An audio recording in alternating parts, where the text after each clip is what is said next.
Hello, today I'm in Dacia Sandero. In this video I'll show you how to find and reset service info. In the beginning, take a look at the instrument cluster display and navigate forward using this panel on the steering wheel. Press this button to go to car settings and scroll down until you see service info. Here we've got the oil change. Press and hold OK button to reset it.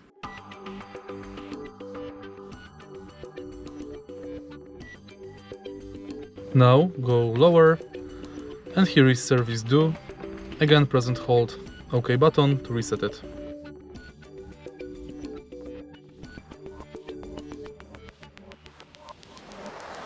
If you find this video helpful, please leave like, comment and subscribe.